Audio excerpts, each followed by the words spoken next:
at the Movies with Tim Sika, and we welcome Tim Sika to the show. Hi, Tim. Hi, Kim. You Hi. cut out there. You cut out there for a second, just Oh, a I little did? bit. I'm sorry. Yeah. Oh, No, just okay. Yeah, that's fine. I didn't know if you noticed, but it I didn't little cut out. notice. Okay. Well, No, I didn't hi, notice at all. Well, hello to you. Welcome to the hi. show. Thank you. It's always nice to be here talking Yeah, movies with you. it's nice to see you. So you have a lot of movies on your docket. You had a busy little week over there. Yeah, I did. Well, in this week's bunch of movies, Kim, there are several that you mentioned Mr. Pugsley the cat, but there's several in the movies that we're going to talk about that feature animals. Dogs Oh, and penguins and even a unicorn. oh. I don't know, a sort of recurring theme in movies this week. So that's kind of interesting, and we'll get to all of those in due course. But before we do, we have a couple of mystery thrillers to talk about. Oh, I like And the that. first one is a movie called Holland. Yeah, it's dropping on Prime today. It's a suspense thriller, and I don't know how the citizens of Holland, Michigan, where this story takes place, are going to take to this movie. I didn't even know there was a city called in Michigan called Holland, but apparently it's populated mostly by Dutch Americans who annually celebrate things like Tulip Time at their Tulip Time Festival, which honors the area's Dutch heritage, I guess, and the Dutch's tulip fields. We get to see bits of that in this movie. But anyway, Nicole Kidman, there she is. She stars as a wife and a mother who suspects her husband of having an affair, and so she, along with another citizen of Holland, played by Gail Garcia Bernal, with whom she also initiates an affair, that's a little subplot here, begin to investigate and accumulate photographic evidence of her husband's infidelity so that they ultimately, she and this other guy, with whom she's having an affair can get together and they'll have the goods on him. So, anyway, in the process, they both discover something far more sinister than a husband cheating on his wife. Let's just say that. So, yeah, this movie, I guess, was intended to be part affectionate satire, part thriller, part comedy, and part drama shocker, and it more or less succeeds at being all of those things. It's a mixture of tones as well. It's part goofy, it's part wacky, it's offbeat, which in the third act turns very, very, very dark and violent. The optics of the film aren't always clear, and when it's over, you're not sure if what happened really happened or if it was all in the mind of Nicole Kidman's character. All that's a bit clumsily handled. However, I found this to be a vastly entertaining, kind of trashy movie, being anchored by another amazing lead performance from Nicole Kidman, who creates yet another unique character to add to her amazing lexicon of roles and screen performances. She's astonishingly brilliant in this movie, and she makes the movie worth seeing, even if you happen to find problems with the film's optics. And it's really funny, Kim. The more I think of it, this movie is either just awful and messy or just some sort of masterpiece of distraction. It's probably a little of both, in which case, and on balance, I have to recommend it. I mean, it's entertaining. So that's Holland in a nutshell. It's streaming on Amazon Prime. It's directed by Mimi Cave, too, who go female film directors. She helmed a really good horror movie thriller called Fresh in 2022. And this one kind of, I don't want to say expands on that movie, but it does things that movie did not do, and so kind of. I mean, she's an impressive director, this lady, so she's someone to watch. But anyway, I liked Holland. I recommend it. Trashy and entertaining, right? What more can you ask for?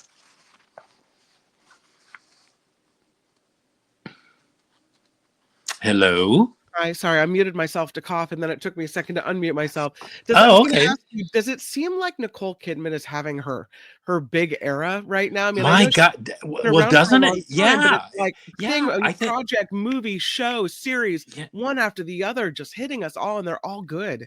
Yeah, she's doing amazing, consistent work. Mhm. People that say, "Oh, actresses of that age, it's hard for them to find roles." I mean, she's in everything. Every time Yeah. I turn on something, and I'm thinking, when on earth could she have made this? Right. She's doing series. Yeah. In response to what you said, yes, I think it's her moment in the sun. And go Nicole. She's an incredible Sphinx-like actress, and she's amazing here too. I mean, she Yeah. delivers the goods again. Yep. Let's talk about this one. It's called Misericordia. Yeah, Misericordia. It's another mystery thriller of sorts, but one of a decidedly more artful and contemplative ilk. Misericordia is a Latin word for mercy. And so this is a French film and English subtitles, and the plot revolves around this guy who returns to his hometown to attend a funeral. And the long and the short of it is that his presence just ticks off the son of the woman that he's staying with while he's in town, which eventually kind of erupts in this series of fights between the two men, which ultimately ends in the returning guy killing the son of the woman he's staying with. And well, this is one of the best movies of the year for me. It's written and directed by Alain Guardier, whose previous film was the critically acclaimed Stranger by the Lake. And like that film, Kim, this one too explores themes of mystery and eroticism and desire. But this time, those themes are wrapped up in religious symbolism, in murder, in hidden sin, and morality.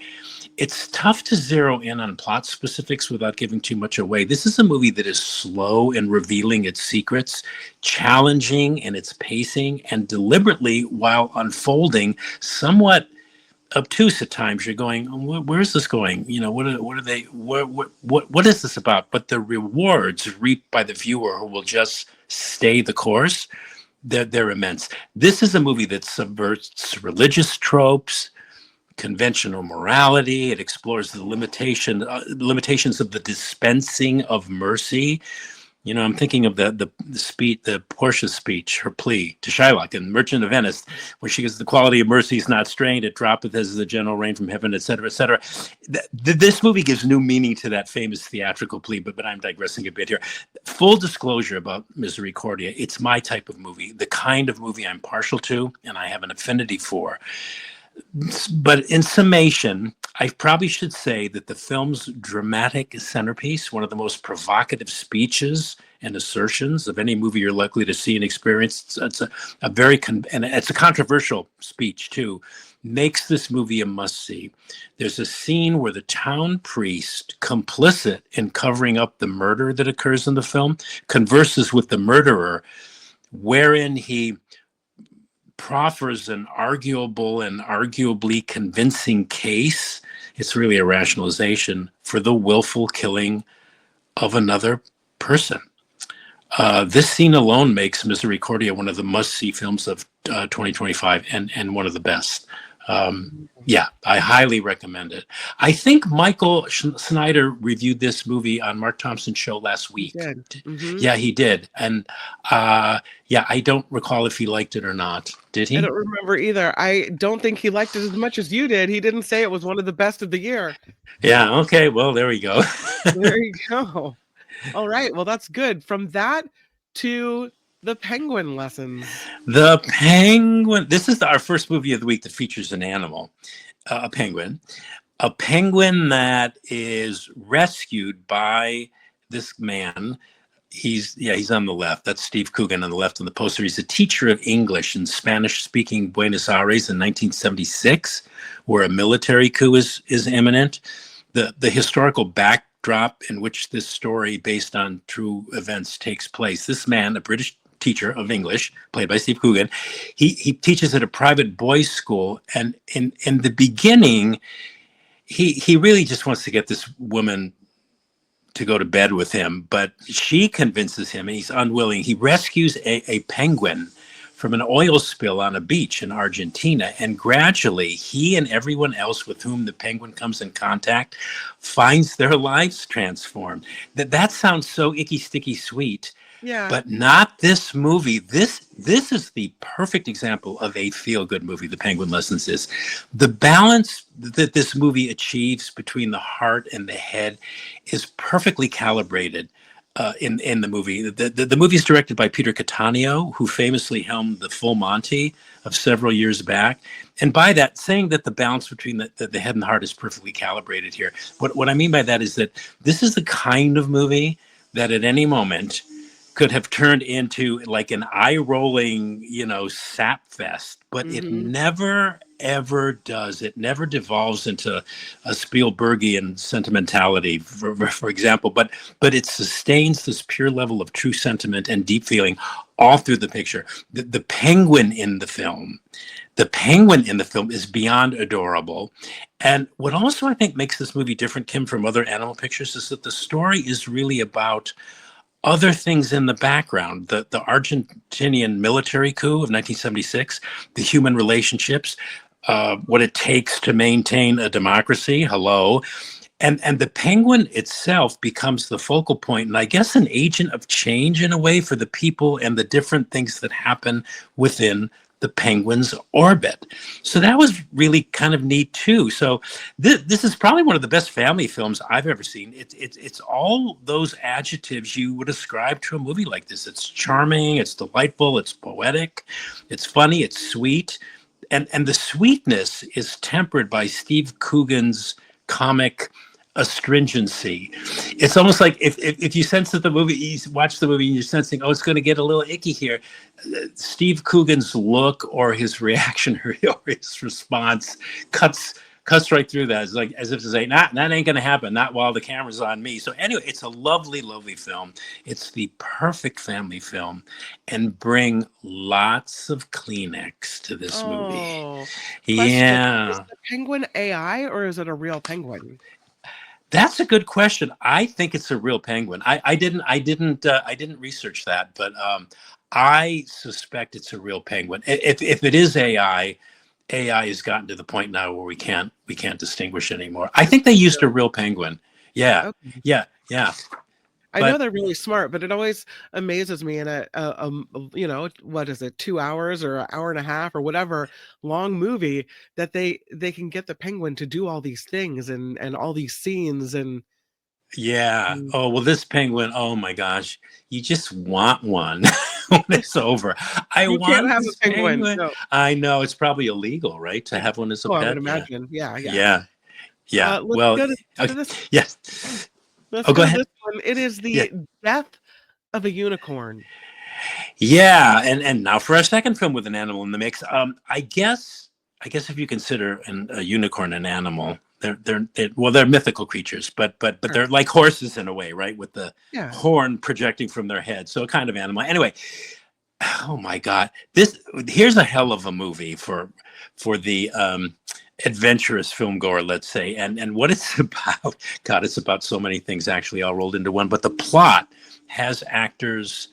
Oh, he's not even in the poster. Paul Rudd. Paul Rudd is in this. That's Jenny Ortega. Okay, Paul Rudd and Jenny Ortega play father and daughter who are traveling to this billionaires summit, where I think the Paul Rudd character is being considered for the position of money manager for this billionaires family. Anyway, en route to this summit, they hit and kill a unicorn with seemingly supernatural curative powers, who the billionaire scientists want to exploit for what else, right? Financial gain, right? What Of do course. billionaires want? More and more money. And then, wouldn't you know it, the dead unicorn's parents show up and they start to slaughter one by one all those involved with the exploitation of their dead baby unicorn.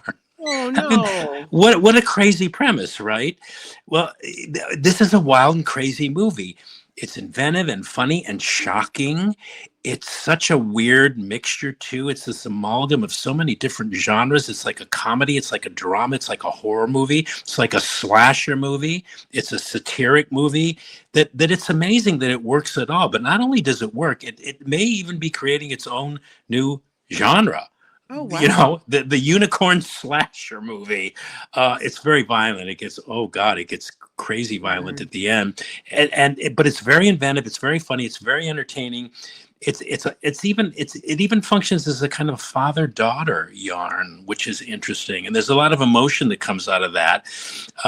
It's a very interesting hybrid movie. I don't know what movie could or I would compare it to, because it's so of its own. And even if I didn't like it, Kim, which I did, I most assuredly did, I would be giving it props for just being so experimental and so different and so idiosyncratic and so unique. Also, and the film also takes vicious aim at the superficiality of the 1%, which was kind of satisfying. But in this political climate, I think it makes the movie subversive as well. It really takes aim, and you're going, my God, are they nailing it? So anyway, which is all of this is to say that I really love Death of a Unicorn. It's not for kids though. With it, you say it gets very violent at the end. We're going to say well, I would say not for kids. Not for kids. But God, yeah. It pulls out all the stops. This movie. I'm told by more than one listener here and viewer that the Bible mentions unicorns multiple times. Oh, yeah. Interesting. Yeah. I didn't know this. Yeah, I did not either. I didn't either. All right. Well, it looks like a scary unicorn. Usually when you think unicorns, you don't think pointy teeth like that. Yeah, well, these the parent unicorns kind of reminded me of some of the dinosaurs in Jurassic Park. Yeah, well, look at the poster. Yeah, it's crazy movie. All right, let's move to the next one. This one is called The Friend. Yeah, our final movie released this week with an animal at its center. Okay. Probably my favorite movie of the week, and I think my favorite movie of the year so far is The Friend. And okay, so in the story, Bill Murray, there he is in the poster to the left of Naomi Watts. He's perfectly cast here.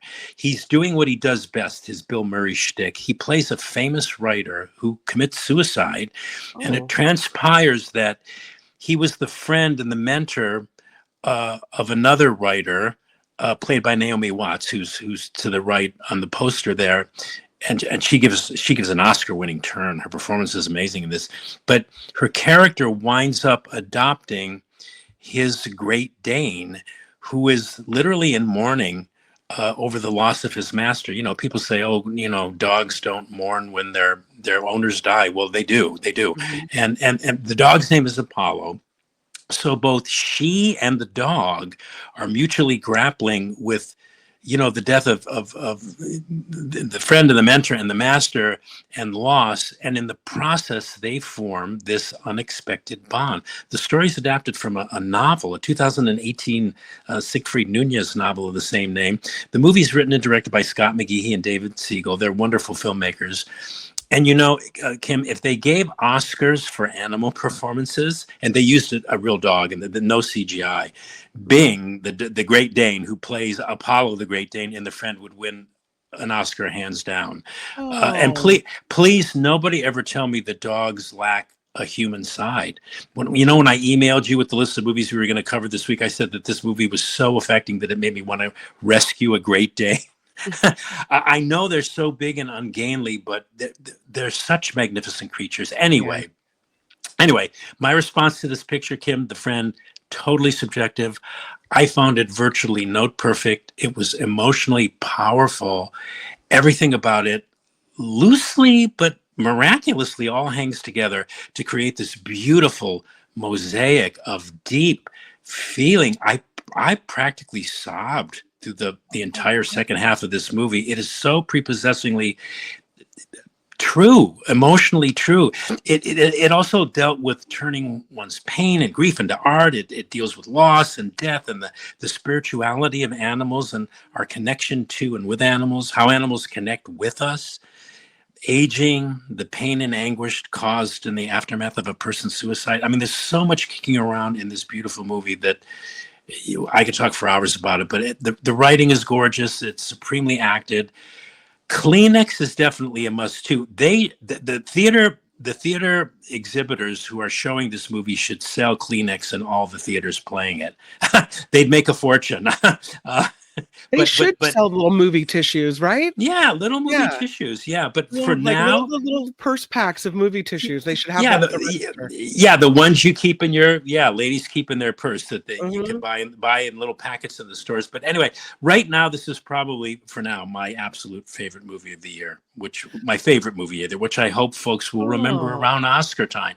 It's too bad they're releasing this movie so early. I hope it has the legs to be remembered because it's really an Oscar-worthy movie. It's a crowd pleaser too, but it doesn't cater to the crowd at all. I mean, the emotion in this movie is just so pure and maybe just a great movie. Great movie. And maybe it again, will be it's a remembered. movie about an animal. Yeah. But it's more adult centered. I think Mhm. kids would like this movie too, but it's really an adult story and an adult I don't movie. wanna show my kids a movie that'll make them cry though over an animal. You know? Like those are the damaging movies from my childhood when Bambi's mother got Oh, torched. old, I yeah, remember, like, crying in the movie, like, "What happened to Bambi's mom?" Yeah, Lassie. Remember Old Yeller? Oh Old my Yeller. God. Yeah, Where the Red Fern Grows, like, all these movies and books that are like, "Oh, what What? happens to the animal? Why do you have to mess Yeah. with the animal?" Well, Yeah. though, okay, but well, I don't want to give anything away, but I think they could. I think for sure the penguin maybe not so much, but I think for sure the friend. I think they would be able to handle it because Mhm. the movie really kind of like cleverly. I don't want to say subverts that which you expect, but it does something really different and really unique. And it's sad in a moving way. It's sad in that way that like the melancholia that you sometimes experience by watching movies can feel good. I mean, in a weird kind of way. It's like it just fills your soul. And that's what the friend does. Love it, love it, Okay. love it, love it. Oh, it fills your soul. What a that they should put that on the back of the Oh DVD. It yeah. fills your soul. Put it on the poster. Come on. So Bleecker Street. Yeah. Put it on the it poster. is time for and this is something that people now wait for. They tune into the show just to see what you're gonna say. Oh, Tim's interesting. classy Yeah. movie recommendation of the week, and this week you're going for Ah, Separate yes, separate Tables. tables. Yeah, Mhm. speaking of adult themes and stuff, when you watch a movie like this called It's Separate Tables, it's a 1958 black and white drama. It's based on a play by Terence Rattigan. You invariably fall back on that cliche, that cliche of, man, they just don't make movies like this anymore. This kind of movie was de rigueur in the old Hollywood system. Movies primarily made for an adult audience that maybe adults could like take their family to. Kids might check in and check out, but there would be nothing offensive in them in terms of graphic violence or sexuality, but just really really adult stories. And this one is that kind of movie. It features an all-star cast: Deborah Carr, Burt Lancaster, Rita Hayworth, Wendy Hiller, and David Niven, who both won Oscars for their performances. And it's about a small seaside hotel filled with lonely people and their interactions with each other. And the title refers to the hotel practice of seating solo guests who were staying at the hotel at their own dining tables at mealtime. Mhm. So in other words, nobody was going to bother you, kind of thing. You can eat, unobstructed. And again, adult, intelligent stuff. This movie just speaks for itself. It's a sensitive, absorbing drama. It's directed by Delbert Mann, who we talked about earlier when we were talking about Marty, which was another 1950s movie that I recommended. He directed that. He won the Oscar. He also directed this. This movie was produced by, at the time, Burt Lancaster's production company. It's based on a play.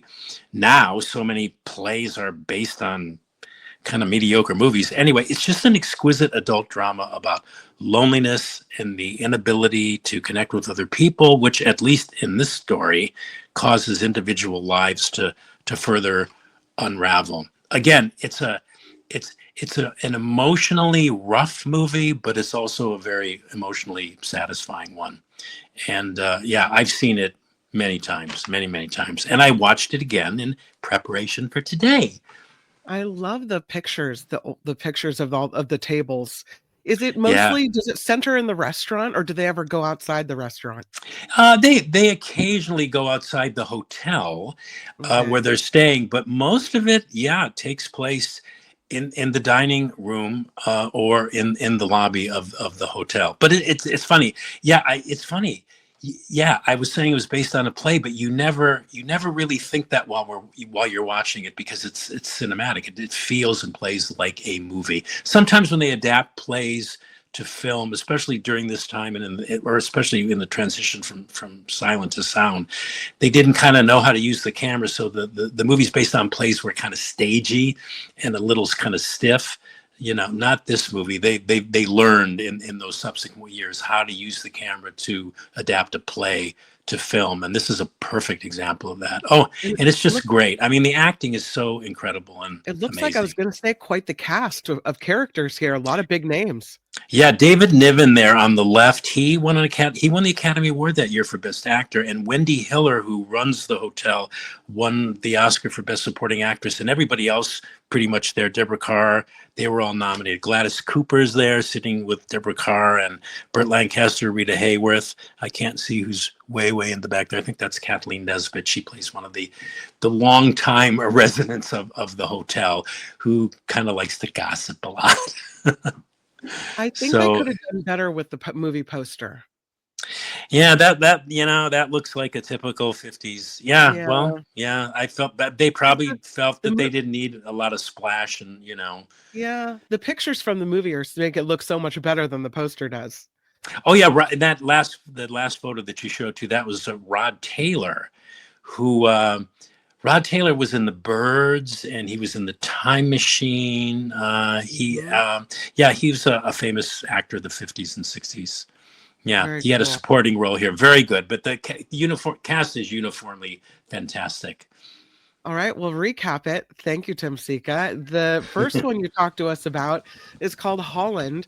You said it's a suspense thriller with Nicole Kidman, but it's goofy, it's wacky, it's offbeat, and oh, so dark. You said it's vastly entertaining, a little trashy, but Kidman is great, and you recommend Holland. Misericordia. Hopefully, I said it right. You called this one of your top movies of the year. You called it a must-see film, and you point out one of the scenes in this movie is just amazing. So, Misericordia is on my list. The Penguin Lessons, it was such a feel good movie to you, but you needed tissues as well. You said great balance to this movie. The penguin's adorable. You said it's the best family film, charming, poetic, funny, and sweet. The Death of a Unicorn. You said this one is inventive, it's funny, it's shocking, and a really strange mixture with so many genres of movie all smashed together in one to the point that it could actually create its own new movie genre. You said it's very violent, but also very experimental and very unique, and you recommend Death of a Unicorn. As for The Friend, you loved this movie. You said the dog deserves an Oscar. It's note perfect. You called it emotionally powerful, beautiful mosaic of feeling, the connection to animals, the touches on aging, turning grief into art. It has good writing, good acting, and again, you need lots of tissue for this one, but you've loved it. And of course, your classic movie recommendation of the week is called Separate Tables. You said they don't make them like this anymore. This movie was made in 1958. It is streaming on Prime. You said it's a great cast. This is an Oscar award winning movie. Separate Tables is Tim's classic movie rec of the week. And that just about very There nicely we sums go. up this week's movie segment. You are awesome. Yeah, you really put in a lot of work on this one. Thank you so much, Tim. Oh, thanks, Kim. I guess we'll meet again next Friday. I am looking forward to it, and you've given me a lot to chew on and a lot to put on my list this week. I definitely want to go see the dog movie. Was it The Friend? Is that what it's called? Yeah. Yeah, Oh, The Friend. go see the dog movie so we could both talk about it next I week. know. Oh, you know what, Tim? I forgot to tell you.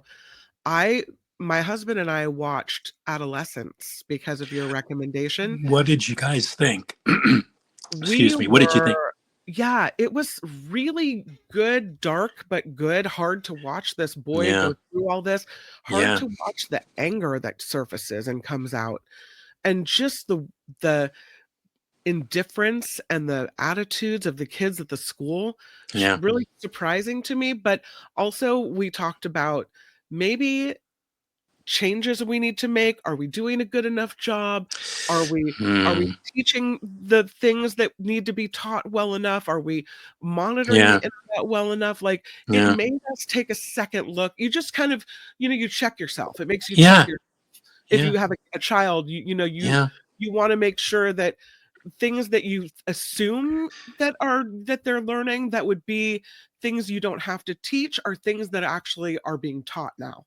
Does that make sense? Right. It makes Yeah, total sense. Yeah. yeah. No, it's yeah, I just think being a parent in this day and age, Mhm. my hat's off to all parents who are, trying to raise their kids in this crazy environment that's just Yeah. so like overwhelmed by the internet and whatever. I mean, yeah, I was shocked. Well, I'm not going to say. I don't want to say that because I don't want to give that away. But Mhm. yeah, I'm glad you liked it. I'm glad I'm glad you guys watched it. Yeah, it was Yeah, pretty intense, wasn't it? very intense, Intense. but it's only 4 episodes, Yeah. and it was the source of a fight because we had to stop after 2 Uh-huh. because, of a child coming home, and we didn't wanna Oh, watch it with the kid in the room, and yeah. so then my husband was supposed to wait for me, and he was so into it, and he Oh. watched it without me, and I was like, Oh "Oh, no. that's Yeah, marriage well fighting well words that right that there." that's yeah, that's a Yeah, yeah, well, it's a testament to the show. He couldn't it wait for really is. you. He couldn't wait for Yeah. you. He goes, "I just was so into it, I couldn't help it." I'm like, "That's not cool. Mm-mm. Yeah. I was over here waiting for you, so wait a minute." Yeah. Yeah. Yeah. Anyway, Oh, thank well, you, yeah. Tim. Thanks for that Okay. recommendation. At the Movies with Tim Sika. You have a great weekend, my friend. Oh, you too, Kim. Thanks, and talk to you next week. Bye. Bye.